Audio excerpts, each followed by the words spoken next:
যে ডক্টর ইউনূস সাহেব যখন জাতিসংঘে বক্তৃতা দিয়েছেন সেই বিষয়ে, সেইখানে দুটি কথা বলা সবচেয়ে প্রয়োজন ছিল। কেন আপনারা জানেন গত আন্দোলন কোনো রাষ্ট্র ভাষা করার জন্য আন্দোলন হয়নি, কাউকে মুক্তি দেওয়ার জন্য আন্দোলন হয়নি, হয়েছে যারা মেরিটোরিয়াস ছেলেপেলে যারা তারা মেরিট নিয়ে তারা চাকরি পাচ্ছে না, তার কারণ চাকরিও নেই। দুটো কারণ, অর্থাৎ মেরিট এবং চাকরি। এই মেরিট এবং চাকরি যাতে ছেলেপেলেদের হয় সেদিকে দেখতে হবে এবং অবিলম্বে খাল সংস্কার, নদী সংস্কার, পুলিশ সংস্কার সব কিছুর মধ্যে ছাত্র যুব সমাজকে জড়িয়ে দিতে হবে। আমি তো দেখলাম না এই 1.5 মাসে কেউ বলল যারা আন্দোলন করলো তারা কোথায় গেল, তাদের তো কোথাও আমি দেখছি না।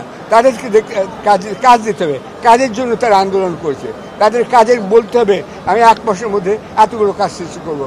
প্রতি মাসে আপনাদের উচিত আমাকে ইন্টারভিউ না করে উপদেষ্টা পরিষদে যারা আছেন তাদেরকে ইন্টারভিউ করেন যে আপনারা গত 1 মাসে কত লোকের চাকরি দিয়েছেন, কারণ তাদের এই আন্দোলনের এই চাকরি মেধার বিনিময়ে চাকরি এটার জন্যই আন্দোলনটা হয়েছিল এবং সেই জন্যই আপনারা ক্ষমতা আছেন। তাদের ম্যান্ডেট কি?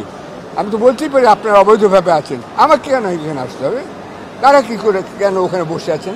তাদের বলতে হবে হ্যাঁ আমরা আছি যোগ্যতার ভিত্তিতে, আমরা ছেলেপেলে 1000 ছেলেকে এই মাসে চাকরি দিয়েছি, 1000 সাংবাদিককে এই মাসে চাকরি এবং ট্রেনিং দিয়েছি। এইগুলো আপনারা বলতে হবে। ছেলেপেলেদের, তরুণদের আপনারা চাকরির ব্যবস্থা নিশ্চিত করুন। আবার আমি এই হাত দেখালাম, এই যে